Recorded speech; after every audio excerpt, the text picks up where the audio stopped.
हम लोग प्रोसीड करेंगे, राइट।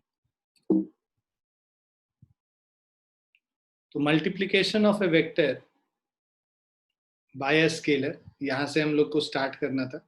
हम लोगों ने नंबर से मल्टीप्लिकेशन किया था पिछली क्लास में, कि किसी नंबर से मल्टीप्लाई करते हैं अगर एक वेक्टर को तो क्या होता है।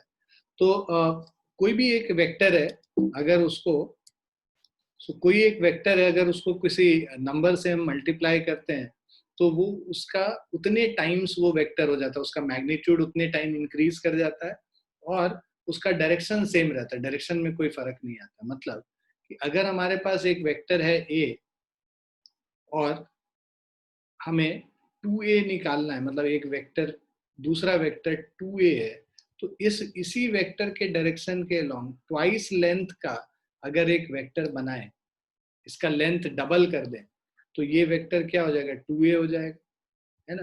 तो किसी भी वेक्टर को किसी नंबर से मल्टीप्लाई करने का मतलब कि उस नंबर के इतने टाइम्स ये बड़ा हो जाएगा और डायरेक्शन सेम रहेगा। अब वो तो था नंबर के साथ, स्केलर के केस में भी सेम है। स्केलर भी क्या है, एक मैग्नीट्यूड और यूनिट होता है, इसका मैग्नीट्यूड होता है तो नंबर एक होगा और एक यूनिट होगा जो कि इसको स्पेसिफाई करेगा।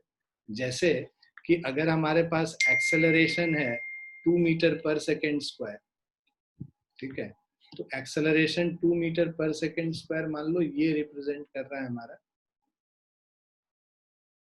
एक्सेलरेशन ए। अब हम फोर्स डिफाइन कर रहे हैं, force is equal to mass into acceleration होता है, एम ए होता है।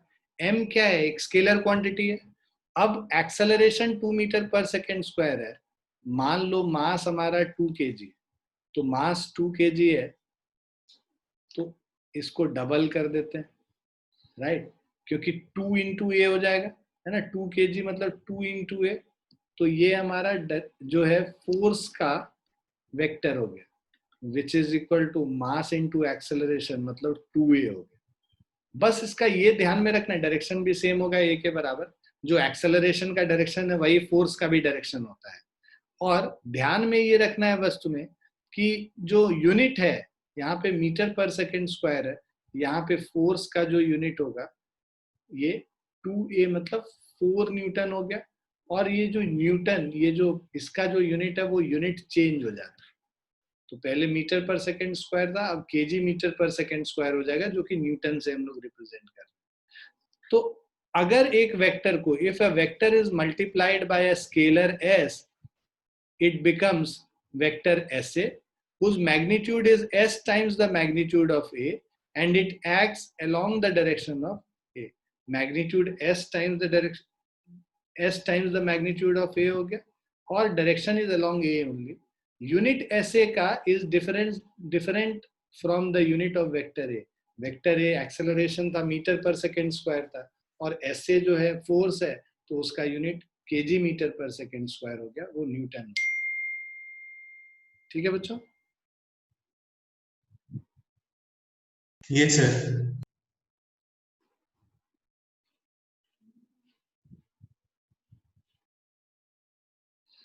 अब रिजल्टेंट वेक्टर की बात आती है।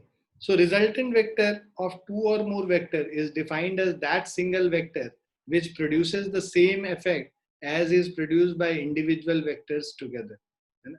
तो जो हमारा रिजल्टेंट वेक्टर है, दो या दो से अधिक जो रिजल्टेंट वेक्टर है, so resultant vectors of two or more vector is defined as that single vector which produces the same effect as is produced by individual vectors together.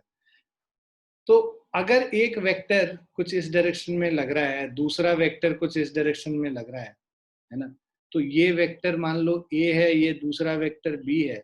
अब इन दोनों का रिजल्टेंट जो होता है, अभी आगे हम लोग पढ़ेंगे भी parallelogram law of vector addition से, ये हमारा इनका रिजल्टेंट हो गया। तो रिजल्टेंट क्या होता है कि इन दोनों वेक्टर का जो कंबाइंड इफेक्ट है, वेक्टर ए और बी जब दोनों लगेगा किसी भी पॉइंट, उसका जो कंबाइंड इफेक्ट होगा, वो कंबाइंड इफेक्ट एक सिंगल वेक्टर के द्वारा जो हम रिप्रेजेंट करते हैं उसको रिजल्टेंट कहते हैं। ठीक है। अब vector addition is not possible by simple laws of algebra, ये हम लोग ऑलरेडी पढ़ चुके हैं, सुन चुके हैं पिछली क्लास में कि भाई कोई भी वेक्टर एडिशन जो है सिंपल लॉ ऑफ अलजेब्रा से पॉसिबल नहीं है, दो वेक्टर को ऐड कर। ठीक है, तो vector can not be added by simple law of algebra, उसके लिए अलग से वेक्टर अलजेब्रा होता है, जो कि अभी हम लोग इस क्लास में देखेंगे। क्लियर है बच्चों? Yes sir. Yes, sir. Now vector addition by geometrical methods. तो अब अगर हम लोग ज्योमेट्रिकल मेथड से वेक्टर एडिशन देखते हैं, ठीक है, तो पहले हम लोग देखो ज्योमेट्रिकल मेथड देखेंगे, बाद में हम लोग उसी को एनालिटिकल मेथड मतलब फॉर्मूला बेस्ड देखेंगे। तो अभी हम लोग तो पहले ज्योमेट्रिकली समझेंगे कि दो वेक्टर को कैसे ऐड करते हैं। तो general rule of vector addition क्या कहता है कि it states that the vectors to be added are arranged in such a way that the head of the first vector coincides with the tail of the second vector, whose head coincides with the tail of the third vector, and so on. Then the single vector, okay, then the single vector drawn from the tail of the first vector to the head of the last vector represents their resultant vector. इसका मतलब कि हमारे पास अगर तीन vector है, late से एक vector A है, यहाँ पे कोई वेक्टर बी है, और तीसरा कुछ एक वेक्टर इधर है, वेक्टर सी। हमें इन तीनों वेक्टर को ऐड करना है। तो ये क्या कह रहा है कि पहला वेक्टर को पहले लिख लो, राइट। तो हमने कल पिछली क्लास में देखा था कि एक वेक्टर को पैरेलली कहीं पे भी शिफ्ट करते हैं तो कोई वेक्टर में चेंज नहीं आता। अब दूसरा वेक्टर जो है इसके पैरेलली हम लोग शिफ्ट करते हैं, ये वेक्टर बी हो गया। ऐसे शिफ्ट करेंगे कि इसका टेल और इसका हेड कोइंसाइड कर जाए, इसका टेल इसके हेड के पास आ जाए, पहले वेक्टर का हेड और दूसरे का टेल साथ में आ जाए। उसके बाद दूसरे का हेड और तीसरे का टेल, इसको तीसरे वेक्टर को यहाँ पे शिफ्ट करके ले आएंगे कि दूसरे का हेड और तीसरे का टेल कोइंसाइड कर जाए। ये हो गया हमारा वेक्टर सी, ठीक। तो ये वेक्टर सी हो गया, ये वेक्टर बी हो गया, और ये हो गया वेक्टर ए। अब कह रहा है कि जो रिजल्टेंट होगा पहले का टेल और लास्ट वाले के हेड को ज्वाइन कर दो, पहला का टेल और लास्ट का हेड ज्वाइन करेंगे, ये हमारा रिजल्टेंट वेक्टर हो गया, ठीक है। तो सिंगल वेक्टर, ठीक है ना, single vector drawn from tail of first vector to head of last vector, ठीक है, tail of first to head of last, ये हमारा रिजल्टेंट हो गया। तो resultant vector R is equal to vector A plus vector B plus vector C।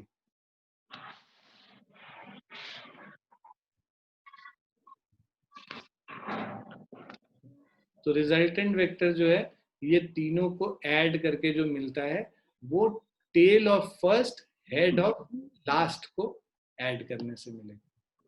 ये हमारा जो ज्योमेट्रिकल मेथड का जनरल रूल है जिसको हम लोग फॉलो करें। क्लियर है बच्चों? Yes, sir. सर हाँ बेटा।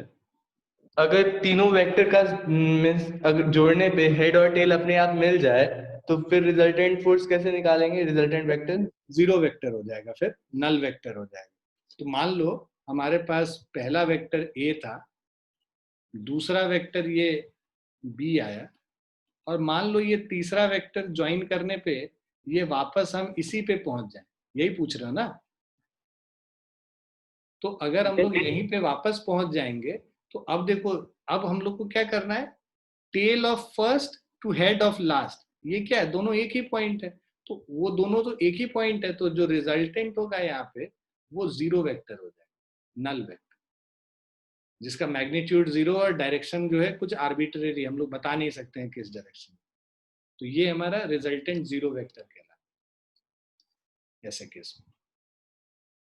ठीक है बेटा? Yes sir. अच्छा, अब जो हमें कह रहा है ये जो फर्स्ट, तो हम लोग अब इसको तीन केसेस में पढ़ेंगे। पहला, when the two vectors are acting in the same direction, अगर एक ही डायरेक्शन में एक्ट हो रहा है तो हम लोग क्या करते हैं, वेक्टर ए है हमारा ये और ये वेक्टर बी है, ए और बी को जोड़ने के लिए हम लोगों ने क्या बोला था, भाई बी को उठा के ऐसे रखो कि बी का टेल ए के हेड से ज्वाइन हो जाए, मतलब उसको हम लोग यहाँ पे उठा के वेक्टर बी को रख देते, जैसे यहाँ पे आपको शो हो रहा है, ठीक है। अब उसके बाद आप क्या करो, ए के टेल से बी के हेड को ज्वाइन कर दो, तो ये पूरा जो एक वेक्टर हो जाएगा, ये पूरा वेक्टर a प्लस बी को रिप्रेजेंट कर रहा होगा, तो vector r is equal to a plus B. तो अगर दो वेक्टर सेम डायरेक्शन में है तो उसका resultant is just the sum of the magnitude of both the vectors, और direction is along either of the vector a और b। मतलब कि इसका जो मैग्नीट्यूड होगा वो इन दोनों वेक्टर का इंडिविजुअल मैग्नीट्यूड को ऐड करके मिलेगा। डायरेक्शन इसका दोनों वेक्टर क्योंकि एक ही डायरेक्शन में है तो रिजल्टेंट भी उसी के डायरेक्शन में हो जाएगा जो वेक्टर a या b। क्लियर है बच्चों? क्लियर है बेटा? Yes sir. सो यही चीज लिख भी रखा है यहाँ पे, to find their resultant coincide the tail of B on the head of A. B का टेल ए के हेड पे रख दिया हमने। Then the single vector r drawn from the tail of A to the head of B gives their resultant vector r is equal to A plus B. In this case, the magnitude of the resultant vector is equal to sum of the magnitude of the two vector. ठीक है? So ये है magnitude of resultant vector is equal to sum of magnitude of two vectors. ठीक है? And its direction is the same as that of the two given vectors. Direction भी उसका same as the two given vectors. तो ये mathematically हम लोग लिखते हैं ए, मतलब जो magnitude of resultant R is magnitude of A plus magnitude of B. Clear है बच्चों? Yes sir. अब जब दोनों वेक्टर ऑपोजिट डायरेक्शन में है, when the two vectors are acting in opposite directions, तो उस केस में क्या है कि इनके बीच में एंगल 180 डिग्री हो गया ए और बी के बीच में। ठीक है? तो अब दोनों ऑपोजिट डायरेक्शंस में है तो हम लोग क्या करेंगे, इसको उठा के ऐसे रखेंगे कि tail of B coincides with head of A, और इसको हम लोग फाइनली इस तरह से लिख देते हैं कि ये हमारा डायरेक्शन हो गया बी का। तो a प्लस बी, अब a प्लस बी के लिए जो रिजल्टेंट होगा वो रिजल्टेंट क्या हो जाएगा, ये हो जाएगा हमारा रिजल्टेंट वेक्टर, है ना। हेड a ऑफ a के टेल से b के हेड तक हम चले जाएंगे, ये हमारा b है, b के हेड तक चले जाएंगे तो हमें रिजल्टेंट मिल जाएगा। तो इसका मैग्नीट्यूड निकालने के लिए हम लोग को क्या करना है, a के मैग्नीट्यूड से b के मैग्नीट्यूड को सब्ट्रैक्ट कर देंगे। तो डिफरेंस, रिजल्टेंट क्या है, resultant is difference of magnitude of a and b। ठीक है? मतलब रिजल्टेंट का magnitude is difference of magnitude of a and b, और जो डायरेक्शन है, डायरेक्शन उधर होगा जहां पे a और b, ठीक है, सो डायरेक्शन उधर होगा जहां पे a का मैग्नीट्यूड b के मैग्नीट्यूड से ज्यादा है, उधर रिजल्टेंट होगा। ठीक है? तो अगर a का मैग्नीट्यूड b के मैग्नीट्यूड से ज्यादा है तो रिजल्टेंट a के तरफ होगा, और b का मैग्नीट्यूड अगर a के तरफ से ज्यादा है तो रिजल्टेंट b के तरफ होगा डायरेक्शंस में। So to find the resultant, coincide the tail of b on the head of a as shown in figure. Then the single vector r drawn from tail of a to the head of b gives the resultant vector r is equal to a minus b. Here the magnitude of the resultant vector is equal to the difference of magnitude of the two vectors, and the direction of the resultant vector will be in the direction of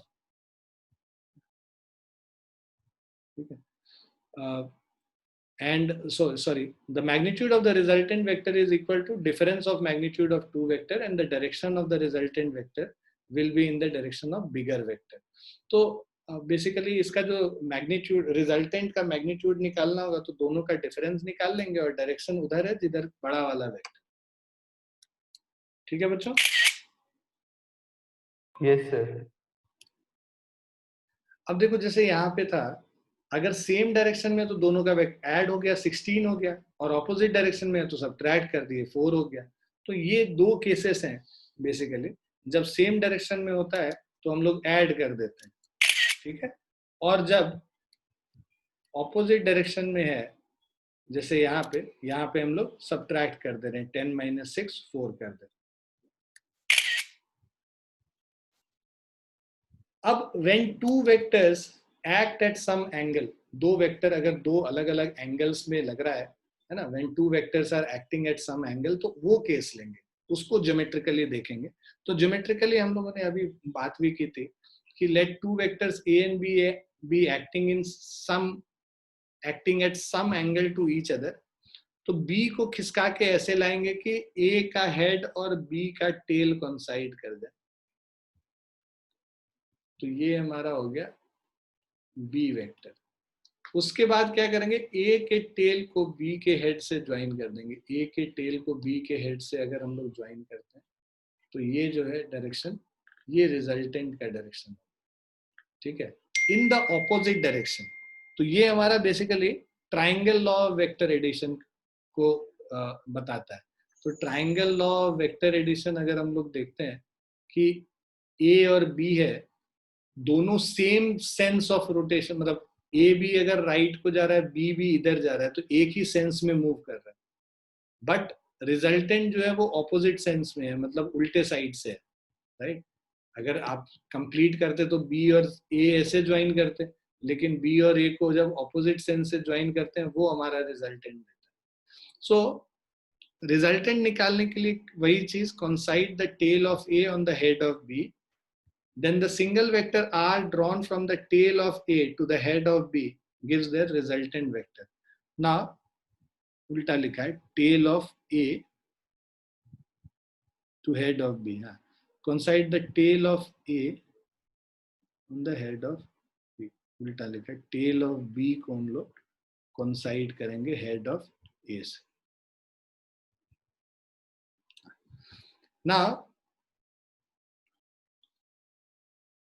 तो ये जो triangle OPQ है, मान लो हमारे पास एक side है OP, दूसरा side है PQ, ट्राइंगल OPQ का, taken in the same order, order same है, OP इधर जा रहे हैं, PQ इधर जा रहे हैं, ऑर्डर सेम है, बट जो रिजल्टेंट का ऑर्डर होगा वो उल्टा होगा। Taken in same order, the resultant R is represented by third side of the triangle taken in opposite order.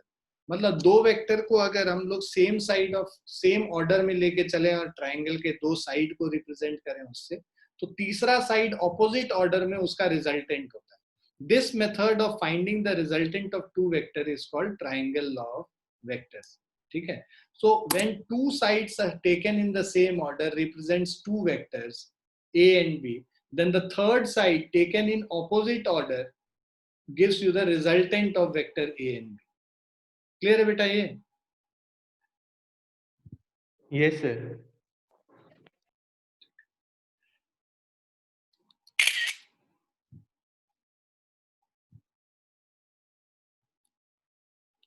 तो ट्राइंगल लॉ ऑफ वेक्टर्स को यहाँ पे फिर से स्टेट भी किया हुआ है कि triangle law of vector state that if two vectors acting on a particle at same time are represented by magnitude and direction of two sides of a triangle, तो दो जो है अगर दो sides of a triangle को बता रहा है taken in one order, their resultant vector is represented in magnitude and direction by the third side of the triangle, है ना, magnitude और direction उसका third side of a triangle taken in opposite order।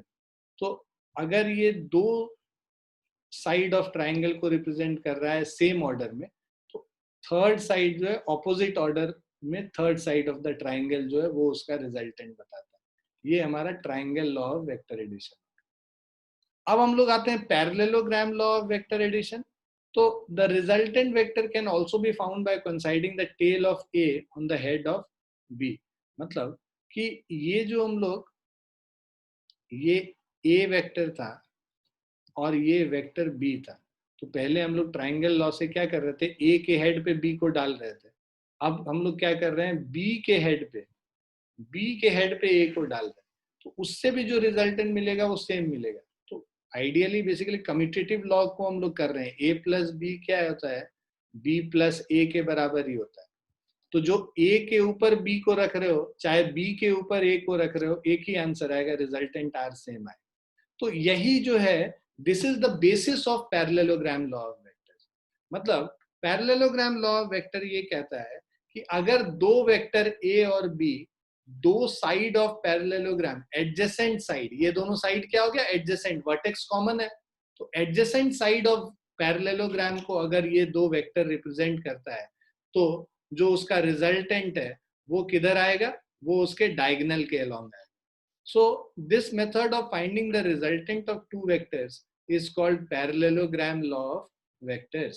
Parallelogram law of vector ये बताता है that of the two vectors acting on a particle at the same time are represented in magnitude and direction by two adjacent sides. So अगर दो adjacent sides को ये represent कर रहा है parallelogram law of vectors, two adjacent sides of a parallelogram drawn from a point, their resultant vector is represented by a vector. ठीक है, resultant vector is represented in magnitude and direction by the diagonal of the parallelogram drawn from the same point.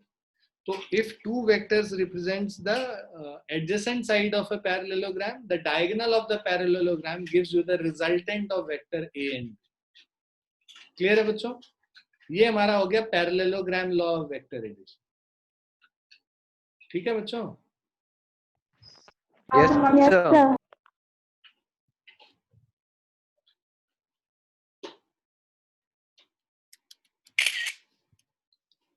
तो यहाँ पे देखो एक example भी दे रखा है कि भाई F2 को कैसे हम लोग पैरेलली शिफ्ट करते हैं F1 के हेड पे और उसके बाद इसको ज्वाइन कर देते हैं टेल से हेड तक. तो ये हमारा रिजल्टेंट बताता है. ठीक है. सो अगर हमें दो वेक्टर को ऐड करना है F1 और F2 को ऐसे शिफ्ट करेंगे कि F2 का टेल F1 के हेड पे चला जाए और उसके बाद इन दोनों को हम लोग ज्वाइन कर. ठीक है. सो ये हमारा वेक्टर F1 है, ये वेक्टर F2 है, ये रिजल्टेंट FR हो गया. So resultant FR is basically F1 vector plus F2 vector. तो हम लोग क्या करेंगे, F2 वेक्टर को ऐसे शिफ्ट करेंगे कि F2 का टेल और F1 का हेड एक दूसरे से कोइंसाइड कर जाए. अब F1 के टेल से लेके F2 के हेड तक जो वेक्टर को ज्वाइन करेंगे वो हमारा रिजल्टेंट वेक्टर होता है. तो resultant vector FR is equal to F1 plus F2. Clear है? Yes, sir.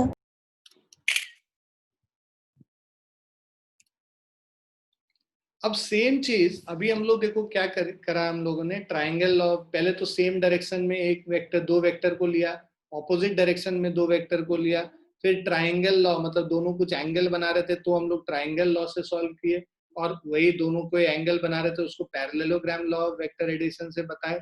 अब हमारे पास अगर दो से ज्यादा वेक्टर है तो उसको ऐड करने के लिए polygon law of vector addition use करते हैं, जो कि सबसे पहला एग्जांपल मैंने तुम्हें करके बताया था कि अगर चार वेक्टर है हमारे पास जैसे A B C D, इन चारों वेक्टर्स को ऐड करना है तो जनरल रूल पे चले जाते हैं. जनरल रूल क्या कहता है कि भाई आप ऐसे शिफ्ट करो कि A को पैरेलली ऐसे शिफ्ट करो कि उसका डायरेक्शन सेम रह जाए, B को पैरेलली ऐसे शिफ्ट करेंगे कि B का जो टेल है वो A के हेड के साथ मैच कर जाए, तो B का टेल A के हेड के साथ आएगा. ये हमारा वेक्टर B हो गया, ये हमारा वेक्टर A हो गया. ठीक. अब उसके बाद C को ऐसे पैरेलली शिफ्ट करेंगे कि C का, ठीक है, C को ऐसे शिफ्ट करेंगे कि C का टेल B के हेड के साथ आ जाए, तो C का टेल B के हेड के साथ अगर हम लोग ज्वाइन करेंगे तो ये वेक्टर C हो गया. और उसके बाद D को ऐसे पैरेलली शिफ्ट करेंगे कि D का, ठीक है, D का जो टेल है वो C के हेड के साथ कोइंसाइड कर जाए, ये वेक्टर D हो गया. उसके बाद वेक्टर A के टेल को वेक्टर D के हेड से ज्वाइन कर दें, तो वेक्टर A के टेल को वेक्टर D के हेड से अगर हम ज्वाइन करते हैं तो जो हमें रिजल्टेंट मिलता है वो हमारा है ना, ये जो वेक्टर फाइनली मिलता है हमें A के टेल से D के हेड तक, तो ये हमारा रिजल्टेंट वेक्टर है इन सभी का एडिशन का. मतलब resultant vector R is equal to vector A plus vector B plus vector C plus vector D. Clear है बच्चों? Yes, sir. Yes, sir. इसी में एक और चीज है कि A और B को जो ऐड करेंगे ना, तो ये जो वेक्टर होता है ये वेक्टर हमें क्या बताएगा, वेक्टर A प्लस B बताएगा. A प्लस B में C को ऐड करेंगे तो ये जो वेक्टर होगा ये वेक्टर हमें vector A plus B plus C बताएगा, और उसमें फाइनली जोड़ देंगे R, तो ये रिजल्टेंट जो है हमें a plus b plus c plus d बताया, ठीक है। So to find the resultant vector, coincide the tail of b with the head of a, tail of c with the head of b, tail of d with the head of c, then the single vector drawn from the tail of a to the head of d will represent their resultant vector. tail of d से लेके tail of a से लेके head of d तक जो join करेंगे ये हमारा resultant vector हो जाएगा. This method of finding the resultant is called polygon law of vector addition, ठीक है. तो polygon law of vector addition ये हो गया. So thus polygon law of vectors state that if any number of vectors acting on a particle at the same time are represented in magnitude and direction by various sides of an open polygon taken in the same order, their resultant is represented in magnitude and direction by the closing side of the polygon taken in opposite order, ठीक है. तो देखो ये सब एक order में, ए से B गए इसी ऑर्डर में, बी से सी इसी ऑर्डर में जा रहे हैं, सी से डी भी इसी ऑर्डर में जा रहे हैं और डी से ए भी इसी ऑर्डर में जा रहे हैं. बट जो रिजल्टेंट का ऑर्डर उल्टा हो गया, वहां पे ओ से लेके टी तक जा रहे हैं, टी से ओ नहीं आ रहे हैं, ओ से लेके टी जा रहे हैं. तो रिजल्टेंट का ऑर्डर ऑपोजिट होता है बाकी सारे के ऑर्डर्स. क्लियर है बच्चों? Yes, sir. Yes, sir. तो ये एक एग्जाम्पल और है बेसिकली जहाँ पे कि आपको अलग अलग वेक्टर्स को ऐड करके बताया गया है.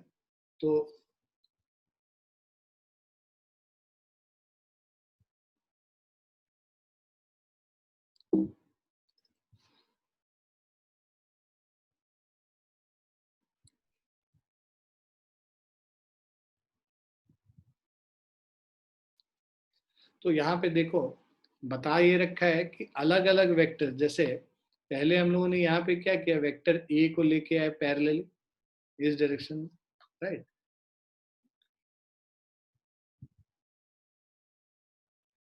तो हमने वेक्टर ए को पहले इस डायरेक्शन में लिया, इसको पैरेलली शिफ्ट करके आ गए यहाँ पे. बी को जब पैरेलली यहाँ पे शिफ्ट करके मूव कराए तो यहाँ आ गया. सी को जब पैरेलली शिफ्ट कराए यहाँ पे तो इस तरफ हुआ. डी को पैरेलली शिफ्ट कराए और ई को पैरेलली शिफ्ट किया. उसके बाद ए के टेल को ई के हेड के साथ ज्वाइन कर दिया. तो ये जो वेक्टर है ये हमारा रिजल्टेंट वेक्टर ग्रीन कलर में दिखा. अब ये तो हमने ए बी सी डी इस ऑर्डर में ऐड किया. अगर हम लोग ऑर्डर चेंज कर देंगे तो भी रिजल्टेंट सेम होगा. कैसे? डी से स्टार्ट कर रहे, पहले यहां से ये डी वेक्टर हो गया, फिर ई वेक्टर हो गया डी ई, उसके बाद वेक्टर ए, उसके बाद वेक्टर बी, फिर सी.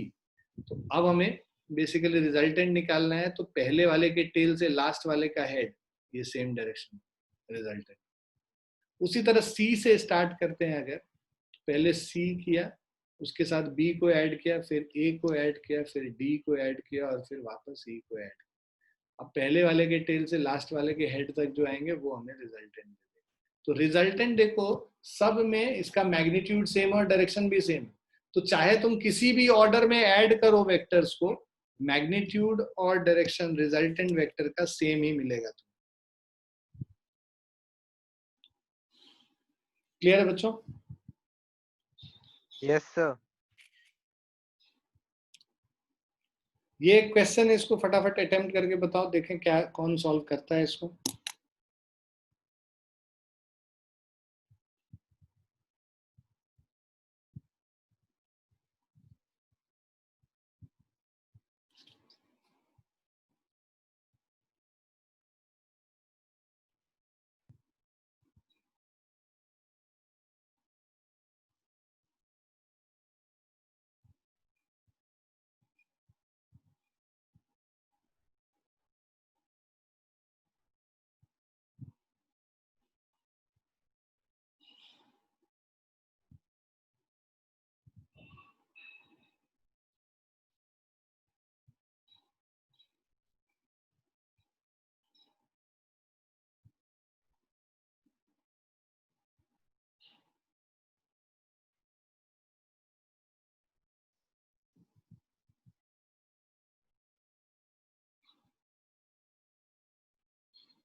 हो रहा है बच्चों?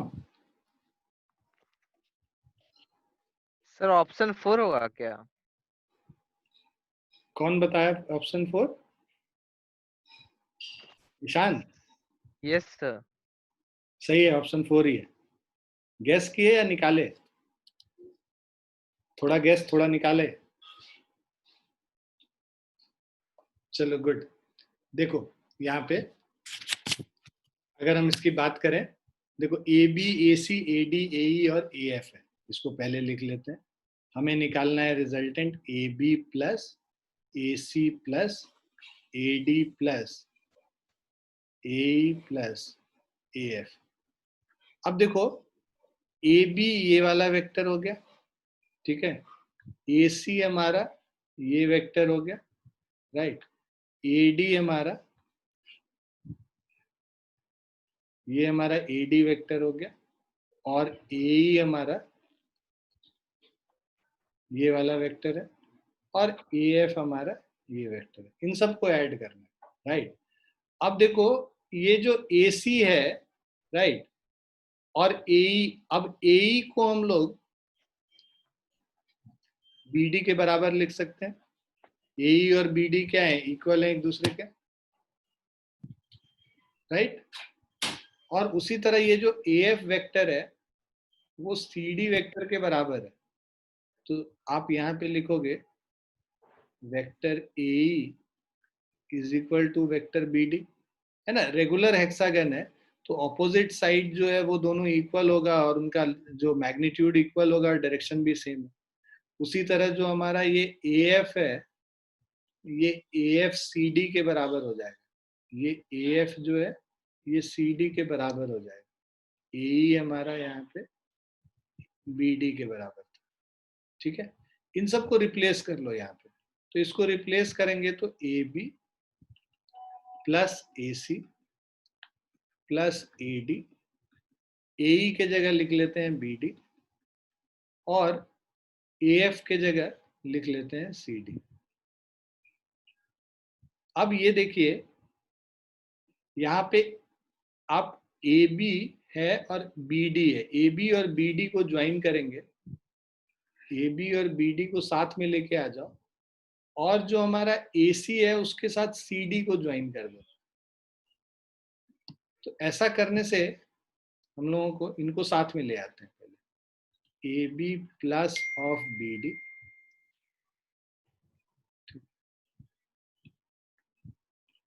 Plus of A C plus of C D plus of A D. So अब हमारा क्या हो गया, ए बी और बी डी को जोड़ोगे तो देखो ये हमारा ए बी था और ये हमारा बी डी था। तो ए बी और बी डी को जोड़ के हमें क्या मिलेगा? ए डी मिल जाएगा, ट्राइंगल लॉ से ए डी मिल गया। उसी तरह ए सी के साथ सी डी को जोड़ेंगे तो उससे भी हमें ए डी मिल जाएगा ट्राइंगल लॉ से, और ए डी ऑलरेडी तुम्हारे पास एक और है। तो इन तीनों ए डी को जोड़ देंगे तो क्या मिल गया? थ्राइस ऑफ ए डी मिल गया। और ए डी क्या है? ओ क्या है? ए डी का मिड पॉइंट है, ठीक है। वो क्या है? मिड पॉइंट है ए डी का। तो इसको हम लोग लिख सकते हैं 3 into twice of A O. A D क्या हो जाएगा? ट्वाइस ऑफ ए ओ हो जाए। So this is equal to 6 times A O. Clear है बच्चों? Yes sir. तो ये देखो ज्योमेट्रिकल मेथड जो हम लोग ऐड करने के लिए यूज करते हैं उसका एप्लीकेशन है यहाँ। ठीक है।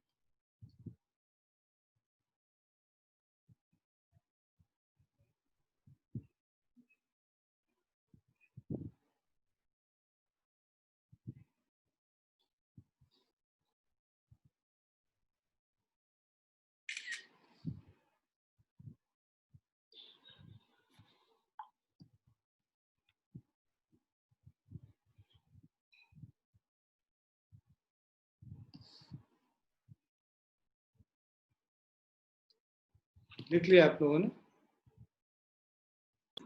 Yes, sir. Yes sir.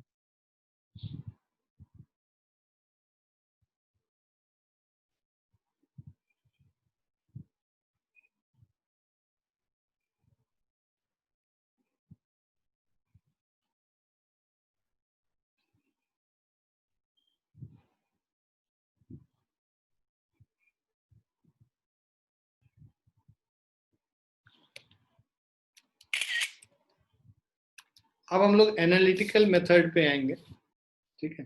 So analytical method of vector addition, मतलब जो फॉर्मूला हम लोग डिराइव करेंगे कि किस तरह से फॉर्मूला डिराइव करते हैं उस पर बात करेंगे।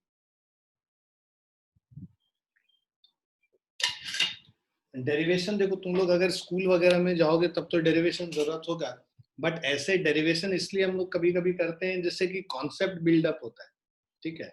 तो उस तरह का डेरिवेशन में जो मेथड यूज करते हैं वही सेम मेथड हम लोग कई सारे क्वेश्चंस को सॉल्व करने में हम लोग करते हैं, जो बड़े क्वेश्चंस होते हैं उसमें। तो इसीलिए डेरिवेशंस वगैरह समझना बहुत जरूरी है, बस स्कूल के एग्जाम के लिए नहीं बट कॉन्सेप्ट बिल्डअप के लिए बहुत जरूरी होता है। तो ट्राइंगल ऑफ वेक्टर एडिशन हम लोग को पता ही है क्या होता है कि भाई दो साइड ऑफ द ट्राइंगल अगर दो वेक्टर को रिप्रेजेंट कर रहा है तो तीसरा side of the triangle opposite order में ले तो उसके रिजल्टेंट को रिप्रेजेंट कर रहा होता है। ये हमारा triangle law of vector addition है। अब triangle law of vector addition को अब हम लोग प्रूव करेंगे, तो उसको प्रूव करने का मतलब उसका रिजल्टेंट निकालेंगे, उसका डायरेक्शन निकालेंगे। तो उसके लिए सबसे पहले आप लोग क्या समझो कि यहाँ पे ट्राइंगल CEB जो लेते हैं, ये राइट एंगल ट्राइंगल है, राइट। ये CE हो गया और ये BE हो गया, ये राइट एंगल ट्राइंगल। ये एंगल थीटा है, तो CEB में राइट एंगल ट्राइंगल में कॉस थीटा अगर हम लोग को निकालना, पहले तो साइन थीटा जो निकालेंगे, साइन थीटा क्या हो जाएगा, परपेंडिकुलर बाय हाइपोटेनस, मतलब CE डिवाइडेड बाय CB हो गया। तो हमारा जो CE है is equal to CB into sine theta हो गया, ठीक है।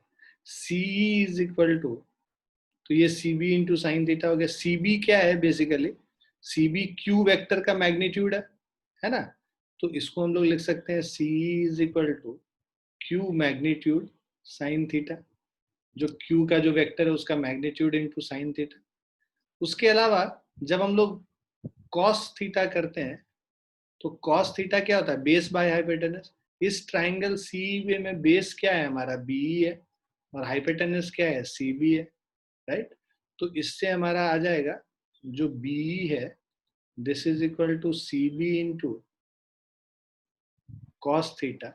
CB हमारा क्या है, Q के बराबर है, Q कॉस थीटा हो गया। ये हमारा पहला है और ये दूसरा इक्वेशन हो गया, this is the first equation, और ये हमारा सेकेंड इक्वेशन हो गया BE का वैल्यू। जब BE और CE हमने निकाल लिया, अब हम लोगों को जो रिजल्टेंट निकालना है, रिजल्टेंट का हम लोग पहले AC इन ट्राइंगल, अब हम लोग ट्राइंगल AEC का बात करते हैं, ट्राइंगल AEC में। तो पाइथागोरस थ्योरम से हम लोग यहाँ पे लगा लेंगे पाइथागोरस थ्योरम। तो पाइथागोरस थ्योरम अगर हम लोग अप्लाई करेंगे, हमें पता है AC square is equal to AE square plus CE square होता है। तो AC is equal to root under AE square plus CE square हो गया। So this is equal to root under AE square को हम लोग क्या लिख सकते हैं, AB प्लस BE का होल स्क्वायर हो गया, और CE स्क्वायर को वैसे ही छोड़ देते हैं। अब इसमें हम लोग वैल्यूज पुट करते हैं, जो BE और CE निकाल चुके हैं उसका वैल्यू। AB क्या है, AB बेसिकली हमारा P का मैग्नीट्यूड है ना, और BE क्या है, Q cos थीटा है ना, P plus Q cos theta का whole square. CE square, CE हमारा क्या है, Q sin थीटा। यहां तक क्लियर है बच्चों? Yes, sir. अब दिस इज इक्वल टू, इसको अगर हम लोग करें तो ये हमारा क्या हो जाएगा, P square plus Q square cos square theta plus 2PQ cos theta plus Q square sine square theta.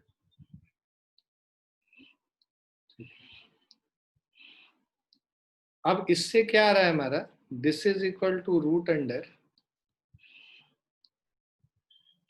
P square, अब Q square cos square theta है और Q square sine square theta, इन सबको जोड़ देंगे दोनों, तो हमारे पास क्या आ जाएगा, क्यू स्क्वायर कॉमन ले लो, cos square theta plus sine square theta plus 2pq cos theta मिल गया।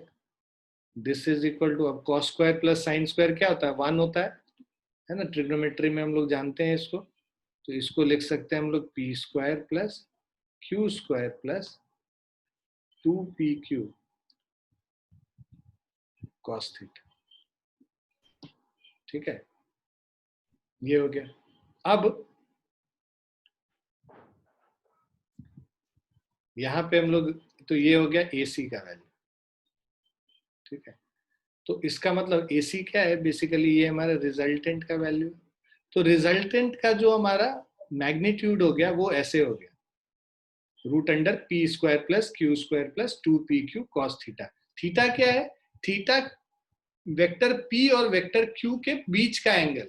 वेक्टर P का डायरेक्शन, इस डायरेक्शन में हम लोग एंगल कल निकाल रहे थे ना, तो उसमें हम लोग क्या करते थे कि भाई दोनों टेल टू टेल होना चाहिए, मतलब P का ये हो गया और Q का ये हो गया, तो ये एंगल थीटा हो।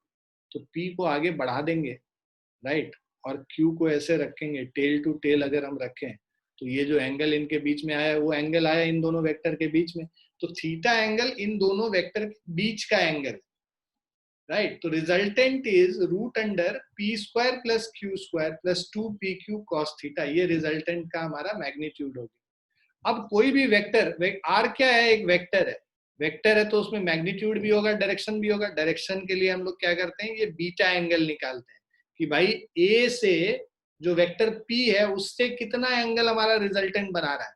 तो tan बीटा अगर करोगे, राइट, किस ट्राइंगल में, ट्राइंगल AEC में, ट्राइंगल AEC में tan बीटा निकालोगे तो वो क्या हो गया, CE डिवाइडेड बाय AE हो गया, perpendicular by base. CE divided bye AE को हम लोग क्या लिख सकते हैं, AB प्लस BE लिख सकते हैं। अब this is equal to CE by, ठीक है, अब CE के जगह हम लोग क्या करते हैं, हम लोग ये Q साइन थीटा निकाले हैं, इसको यूज कर लेते हैं, Q sine theta divided by AB के जगह हम लोग P यूज करेंगे और BE के जगह Q cos थीटा यूज कर लेते हैं। तो ये हमारा tan बीटा का फॉर्मूला हो गया, Q sign theta bye P plus Q cos theta. तो ये डायरेक्शन दे देगा हम लोग को और ये मैग्नीट्यूड दे देगा। ठीक है, तो रिजल्टेंट का मैग्नीट्यूड इस फॉर्मूले से निकालेंगे और रिजल्टेंट का जो डायरेक्शन है वो इस फॉर्मूले से निकालेंगे। क्लियर है बच्चों? Yes, sir. Yes sir. Yes, sir. लिख लिया आप लोगों ने? लिख लिया? Yes, sir. Yes, sir. अच्छा, ठीक। सो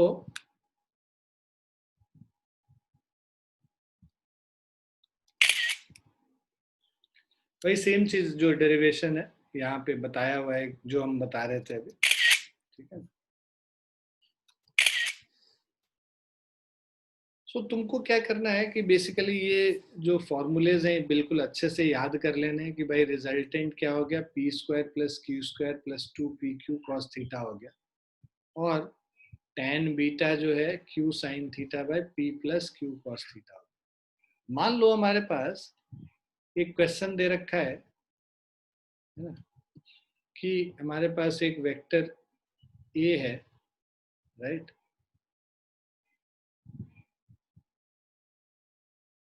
इसका जो मैग्नीट्यूड है ये 10 हो गया, ये लेट्स से 3 है,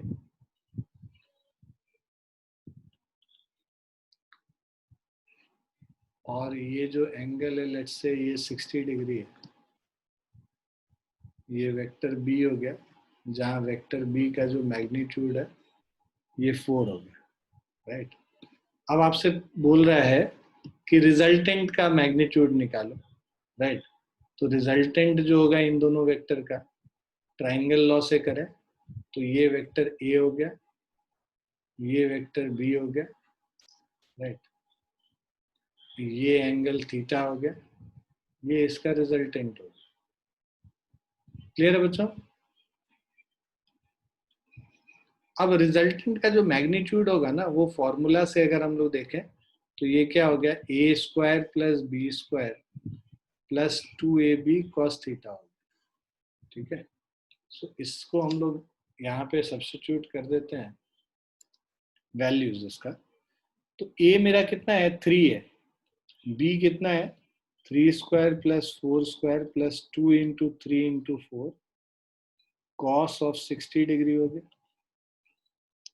सो which is equal to 3 square कितना है, 9 है, 4 स्क्वायर कितना है, 16 है, प्लस 2 इंटू 3 इंटू 4, 4 3 ज़ा 12, 2 ज़ा 24, कॉस 60 डिग्री कितना है, 1/2 है ना। तो इसको कैंसिल करेंगे तो 25 प्लस 12 37 हो गया। तो resultant R is equal to √37। तो स्क्वायर रूट अगर हम निकाल लेते हैं तो 6.082, ये इसका रिजल्टेंट का मैग्नीट्यूड हो गया। अब हमें डायरेक्शन भी देना होगा। डायरेक्शन tan बीटा क्या हो जाएगा, हम लोग देख रहे हैं b sin theta by a plus b cos theta. Values put कर लो, b sin थीटा का मतलब 4 sin 60 degree divided by a plus b। a is 3 plus 4 cos 60 degree. So this is 4 sin 60 degree, मतलब 4√3/2, 3 plus 4 into 1/2। तो ये हमारा हो गया 2√3 divided by 5 हो गया। अब ये देखो कि भाई tan बीटा हमारा निकल गया 2√3/5। इसको सॉल्व करेंगे तो 2√3 डिवाइडेड बाय 5 निकालो, 0.692 आ रहा है, 0.6928। ये हमारा वैल्यू आ रहा है tan बीटा का। अब ये वैल्यू जो tan बीटा का आया आपका, है ना, ये जो वैल्यू है, अब हमें कैसे पता चलेगा कि किस tan का, ये तो कॉमन है नहीं। तो इसके लिए एग्जाम में आपको एक ट्रिग्नोमेट्रिक टेबल मिलता है जिसको देखना होता है, ठीक है। और उसके अलावा आप कैलकुलेटर से कर सकते हैं। कैलकुलेटर तो एग्जाम में अभी अलाउड है नहीं, तो वहां पे हम लोग क्या करेंगे कि उसको टेबल से, टेबल एग्जाम में मिलेगा, उससे हम लोग को यूज करना होगा। तो कैसा टेबल होता है, जस्ट एक बार अगर मैं दिखाऊं आपको, तो ये इस तरह का टेबल होता है, ट्रिग्नोमेट्रिक टेबल। ये तो बहुत सिंपल वाला है, बट उसमें बहुत सारे वैल्यूज दिए हुए होते हैं। तो अगर हम लोग यहाँ पे देखें 0.6928 हम लोग को ढूंढना है, तो ये आधा ही है, पूरा वैल्यू दिया हुआ नहीं है।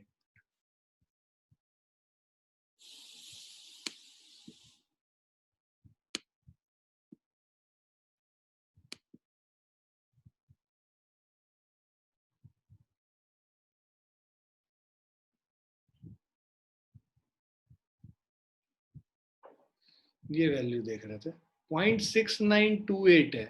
तो देखो 6947 आप लोग को दिख रहा है ये? Yes, sir.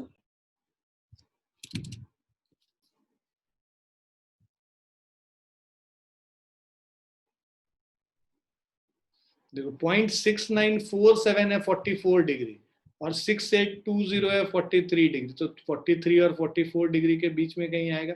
तो वो जो सेकेंड्स वगैरह में आता है, वो बड़ा वाला जो ट्रिग्नोमेट्रिक टेबल होते हैं, उससे हम लोग बेसिकली करते हैं। तो वो जो ट्रिग्नोमेट्रिक टेबल है, वो आप लोग को मैं कल मतलब आज भेज दूंगा। आप लोग उसको डाउनलोड करके प्रिंट आउट लेके रख लीजिएगा अपने पास। तो वैसे एक जैसे आप लोग आईआईटी का भी 2 साल प्रिपरेशन करेंगे, तो एक कैलकुलेटर आता है। तो वो जो कैलकुलेटर, जैसे आप देखें इधर, तो ये कैलकुलेटर है बेसिकली। ये कैलकुलेटर साइंटिफिक कैलकुलेटर है बेसिकली, है ना। ये FX991 यहाँ पे ये लिखा हुआ है, FX991 कैसियो। ठीक है, बहुत महंगा नहीं है, 400-500 में आता है, 400-500 में।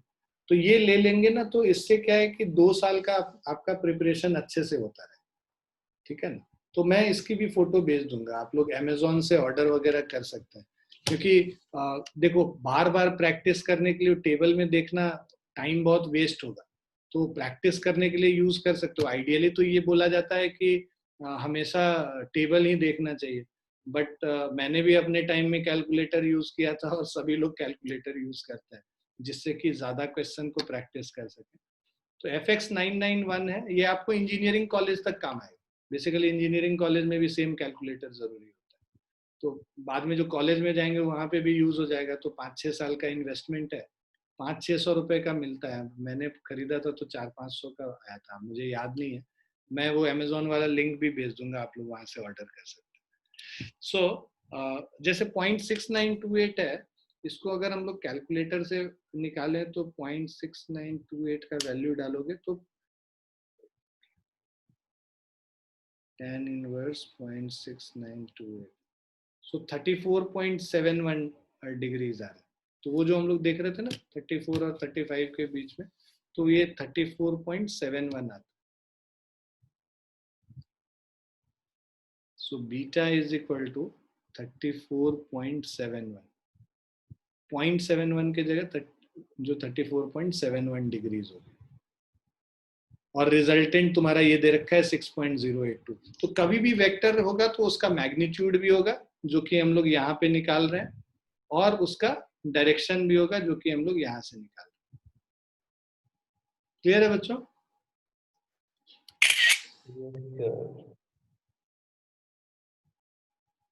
लिख लिया तुम लोगों ने? नो सर, स्क्रीन नहीं दिख रहा है।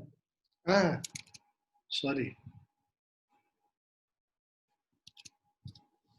लिख लो।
लिख लिया बच्चों?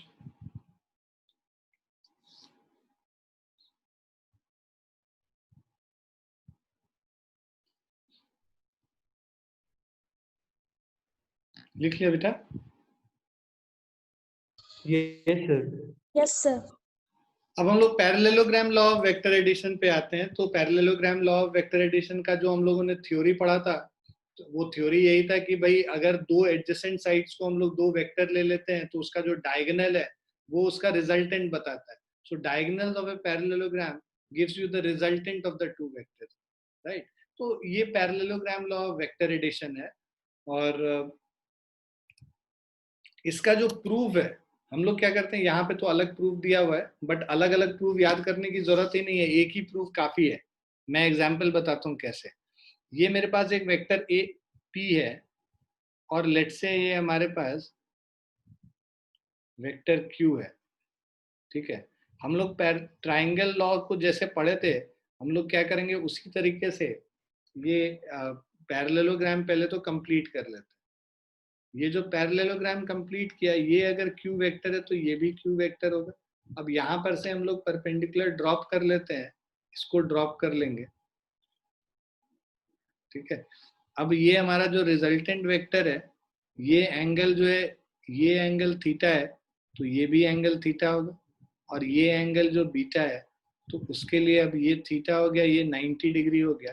तो ये सेम चीज आ गया, देखो जो हम लोग बात कर रहे थे अभी, जो हम लोग ट्राइंगल लॉ में जैसे प्रूव किए हैं, ये पहले कि ये अगर O है, ये A है, राइट, और इसको हम लोग B मान रहे हैं, ये C मान रहे हैं, इसको D मान लो। तो पहले CDA ट्राइंगल में जैसे हम लोगों ने लिया cos थीटा sin थीटा लेके, ट्राइंगल के लिए जो प्रूव करोगे वही सेम चीज पैरेललोग्राम के लिए भी प्रूव होगी, एक ही चीज। ठीक है, बस तुमको ये देखना होगा कि ये इसके बराबर है, ये लिखना पड़ेगा। उसके बाद फिर इसको जब इधर ले लिया तो ट्राइंगल ही बन गया। ट्राइंगल लॉ को जैसे प्रूव करते हैं वैसे हम लोग प्रूव करते हैं।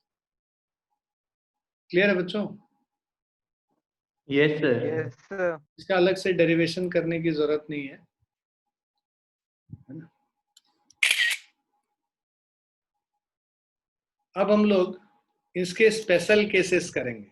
Special cases formula based. अभी हम लोग ज्योमेट्री पे तो कर ही चुके थे कि भाई सेम डायरेक्शन में होगा तो क्या होगा, ऑपोजिट डायरेक्शन में क्या होगा। अब फॉर्मूला पे चेक करेंगे कि सेम डायरेक्शन ऑपोजिट डायरेक्शन में क्या होता है। So when two vectors are acting in same directions, अगर एक ही डायरेक्शन में है तो अब हमें हमारा देखो, मान लो ए और बी सेम डायरेक्शन में, ये वेक्टर ए हो गया और ये वेक्टर बी हो गया, तो इनके बीच का जो एंगल है theta, angle between A and B क्या हो जाएगा, 0 डिग्री हो जाएगा, क्योंकि सेम डायरेक्शन है तो एंगल 0 डिग्री हो गया। कॉस थीटा, कॉस 0 डिग्री 1 हो गया और साइन 0 डिग्री 0 हो गया, राइट।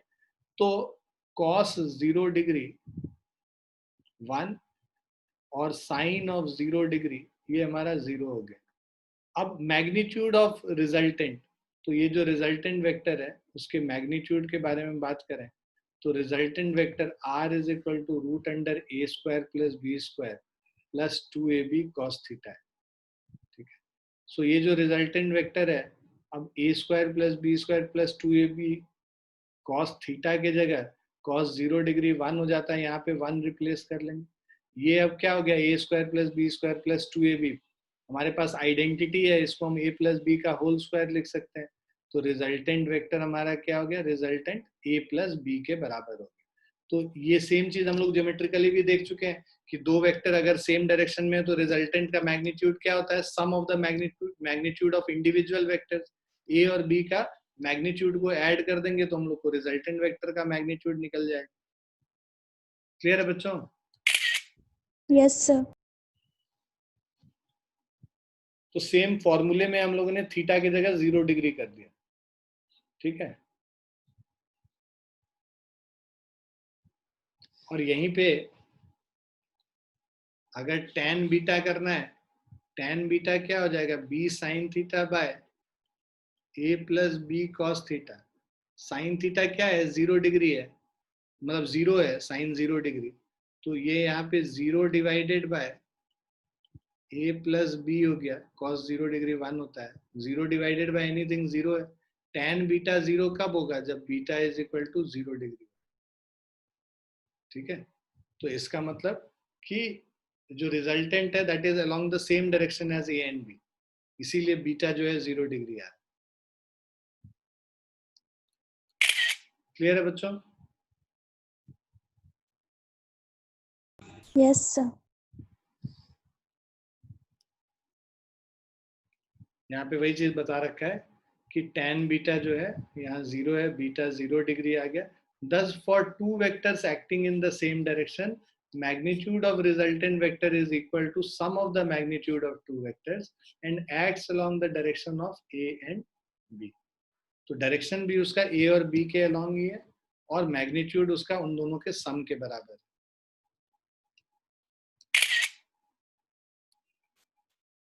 अब हम लोग दूसरा वाला जो स्पेशल केस है, जब दोनों ऑपोजिट डायरेक्शन में, उसको फॉर्मूला से अगर देखें तो a and b are in opposite direction, तो उनके बीच में a और b ऑपोजिट डायरेक्शन में, a इधर है b इधर है, तो इनके बीच में एंगल कितना होगा, 180 डिग्री हो जाएगा a और b के बीच में।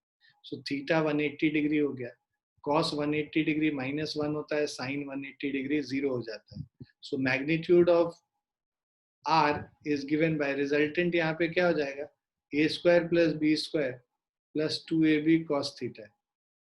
अब cos थीटा बेसिकली cos 180 डिग्री -1 होता है, तो cos 180 डिग्री जब यहाँ पे पुट करेंगे ये -1 है, तो r is equal to a square plus B square plus 2ab into -1, मतलब -2ab हो गया। तो A square plus B square minus 2ab क्या हो गया, ए माइनस बी का होल स्क्वायर हो गया। तो resultant vector R is equal to A minus B का होल स्क्वायर का स्क्वायर रूट। तो इसका स्क्वायर रूट करोगे ए माइनस बी का तो ए माइनस बी ही आएगा। तो resultant R is equal to A minus B हो गया। ठीक है ना, इसको हम लोग a माइनस बी या b माइनस ए दोनों लिख सकते हैं, डिपेंडिंग कि a अगर b से बड़ा है या b a से बड़ा है। अगर a b से बड़ा है तो a माइनस बी लिखेंगे और डायरेक्शन उसका a के लॉन्ग होगा। अगर b a से बड़ा है तो b माइनस ए होगा और डायरेक्शन जो है b के long. Direction of r is given by tan beta is equal to b sin theta by a plus b cos theta. ये रिजल्टेंट का जो डायरेक्शन होता है। अब साइन थीटा हम बोल रहे हैं साइन थीटा 0 है, तो ये यहाँ पे ये 0 हो गया tan बीटा, तो बीटा या तो 0 डिग्री होगा 180 डिग्री होगा। यहाँ जब ऑपोजिट डायरेक्शन में है, अगर b का वैल्यू a से बड़ा है, मतलब b a से बड़ा है तो 180 डिग्री हो जाएगा, और a b से बड़ा है तो रिजल्टेंट 0 डिग्री होगा। क्लियर है बच्चों? सो thus for two vectors acting in opposite direction, the magnitude of resultant vector is equal to difference of the magnitude of two vectors. तो ये जो हम लोग निकाल रहे हैं difference of magnitude of two vectors and acts in a direction of bigger vector. किधर act करेगा? जो जिधर वेक्टर बड़ा है, जो वेक्टर बड़ा है। तो अगर बीटा 0 डिग्री मतलब a जब b से बड़ा है तब ऐसा होगा, और 180 डिग्री कब होगा? जब b a से बड़ा है तब 180 डिग्री। क्लियर है बच्चों?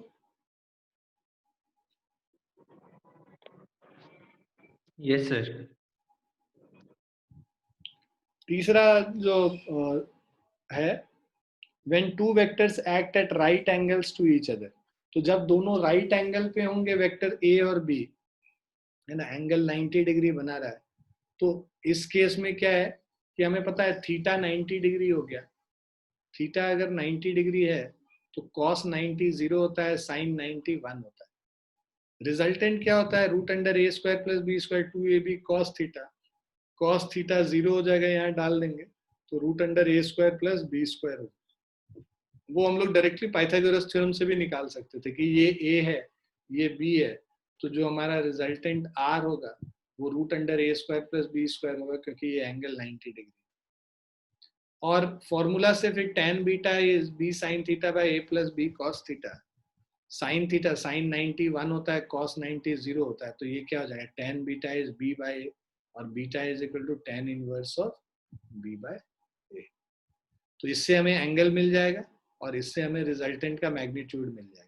तो अगर दो वेक्टर परपेंडिकुलर है एक दूसरे से तो उसका magnitude root under A square plus B square होता है, और उसका direction tan theta tan beta जो है b बाय a हो जाता है। क्लियर है बच्चों? Yes sir.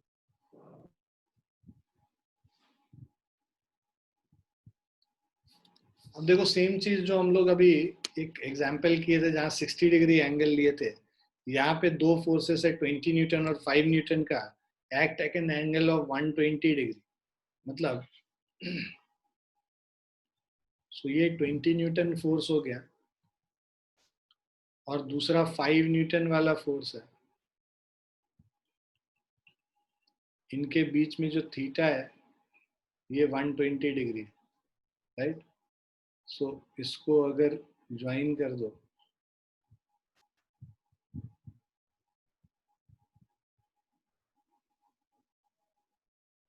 तो इसको अगर इधर लेके आ जाए, इसको एक्सटेंड कर दोगे तो ये 120 डिग्री होगी इनके बीच में। अब हमें पता है इन दोनों वेक्टर के बीच में एंगल थीटा 120 डिग्री है। ए का वैल्यू 20 न्यूटन है, बी का वैल्यू 5 न्यूटन है। रिजल्टेंट का जो होगा this is equal to root under A square plus B square plus 2ab cos 120 degree. So resultant r is equal to root under A square मतलब 20 square plus 5 square plus 2 into 20 into 5 cos 120 degree हमें पता है -1/2 होता है ना। देखो तुम लोग तो मैथ्स के स्टूडेंट हो, cos 120 degree is equal to cos 180 minus 60। Second quadrant में हो गया, सेकेंड क्वाड्रेंट में cos हमारा नेगेटिव होता है, नेगेटिव होगा। ठीक है। तो माइनस cos 60 डिग्री मतलब -1/2। तो वही चीज को यूज कर रहे हैं, 2 काट देंगे, ये 400 प्लस 25 माइनस 100, तो ये 325 हो गया स्क्वायर रूट। तो 325 का स्क्वायर रूट निकाल लेंगे तो हमारा 18.027 हो जाएगा।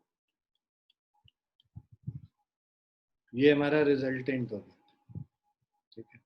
और जो इसका डायरेक्शन है tan बीटा, तो tan beta is equal to b sin theta by a plus b cos theta डालेंगे।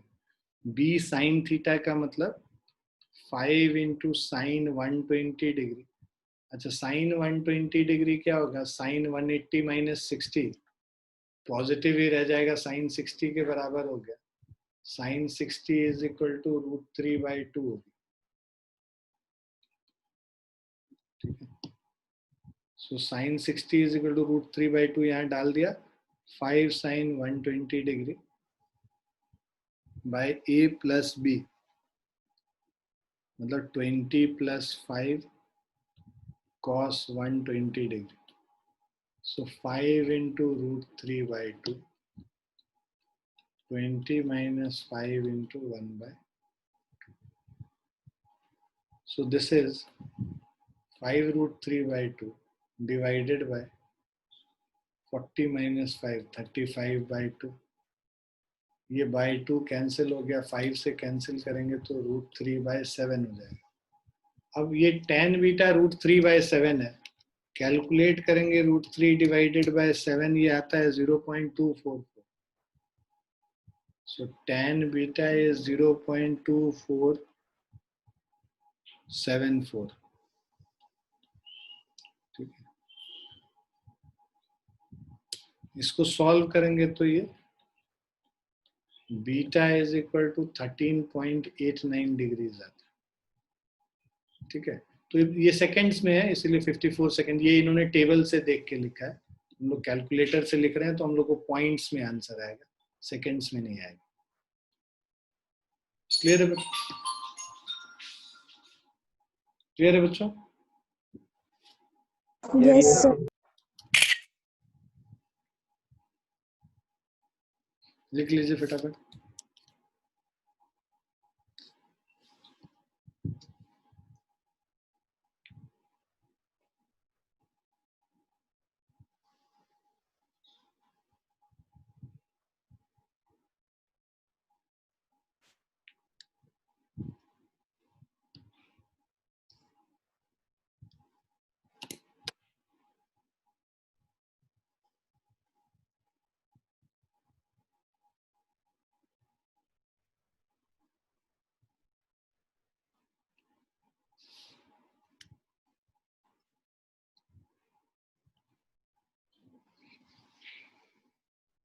लिख लिया आप लोगों ने? Yes sir.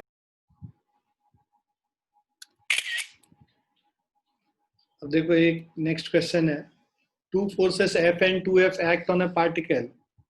If the first force be doubled and the second force be increased by 16 newtons, the direction of the resultant remains unaltered. Find the value of F. ठीक है, तो direction उसका जो है अनअल्टर्ड है, मतलब पहले जो direction tan beta is equal to b sin theta by a plus b cos theta होता है, ठीक है। So F and 2F act on a particle. पहले अगर मैं समझाऊं तुम्हें, यहाँ पे पहले एक F इधर लग रहा था, लेट्स से 2F इस डायरेक्शन में लग रहा था। So F and 2F act on a particle. If the first force be doubled, और इसका रिजल्टेंट क्या था, ये हमारा रिजल्टेंट था। कह रहा है पहला फोर्स को डबल कर दो, डबल करने से ये 2F हो गया यहाँ, राइट। और दूसरे फोर्स में 16, second force is increased by 16, तो इसको इतने से इंक्रीज कर रहे हैं कि जो हमारा जो रिजल्टेंट होगा ना वो सेम डायरेक्शन में होगा, उसका डायरेक्शन चेंज नहीं करे, राइट। तो f का ये बन गया 2f और ये क्या हो गया 2f प्लस 16 हो गया, यहाँ से यहाँ, है ना। दूसरे को 16 से बढ़ाया और इसको 2f कर दिया, f से 2f कर दिया, राइट। अब हम लोग को डायरेक्शन सेम है, मतलब tan बीटा दोनों केस में सेम होना है। तो पहले केस में b क्या है 2f है, a f है। दूसरे केस में a 2f हो गया और b क्या हो गया 2f प्लस 16 हो गया। तो यहाँ पे रिप्लेस कर दो b साइन थीटा, तो b साइन थीटा का मतलब 2f साइन थीटा, इनके बीच में एंगल तो सेम ही है, आप एंगल को तो कुछ चेंज कर नहीं रहे, तो 2f sine theta by a plus b means f plus 2f cos theta is equal to, दूसरे केस में जो b है वो क्या हो गया 2f प्लस 16 हो गया, 2f plus 16 sign theta by a plus b, मतलब 2f plus 16 cos theta. Clear है बच्चों? Yes sir.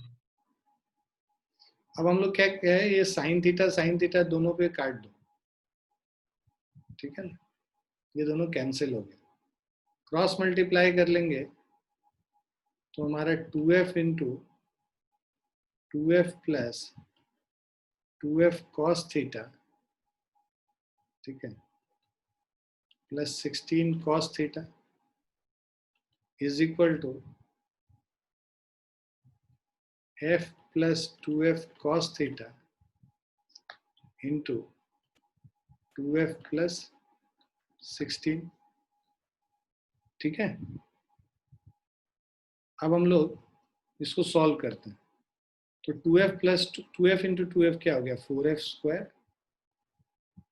Square cos theta plus 32f cos theta is equal to 2f into f 2f square हो गया plus 16f plus 4f square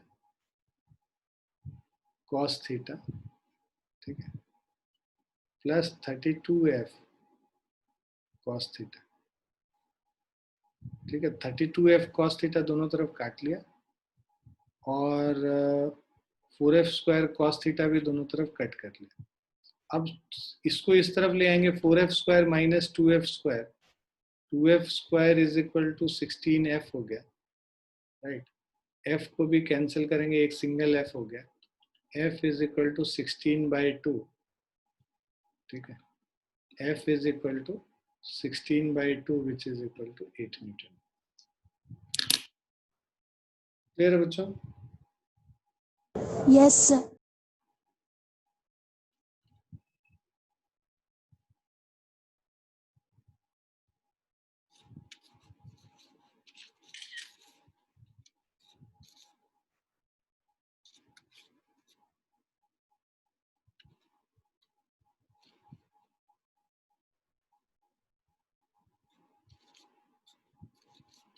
लिख लो जल्दी।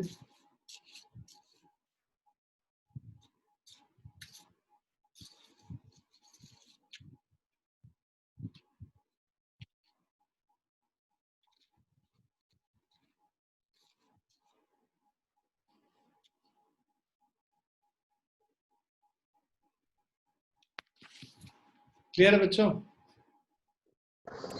Yes, sir. ठीक है, तो हम लोग आज यहीं पे रुकेंगे, है ना, बाकी जो है हम लोग नेक्स्ट क्लास में करेंगे, ओके।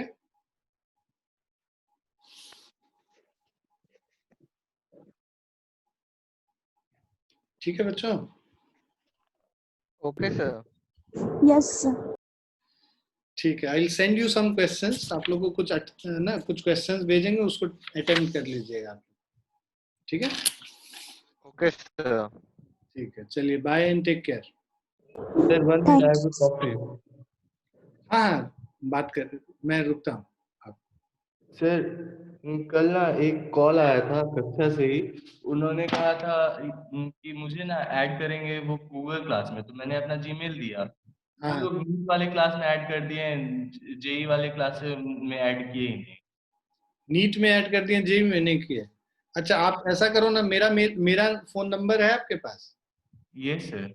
उस पे एक मेल कर दो, तो मतलब मुझे मैसेज कर दो, तो मेल आईडी मैं अभी चेंज कर देता हूँ। ठीक ओके सर। ठीक ठीक, अभी चेंज कर दूंगा, आपको उसमें ऐड कर दूंगा, नीट से हटा दूंगा। Okay sir. ठीक ठीक, bye, take care. Thank you sir.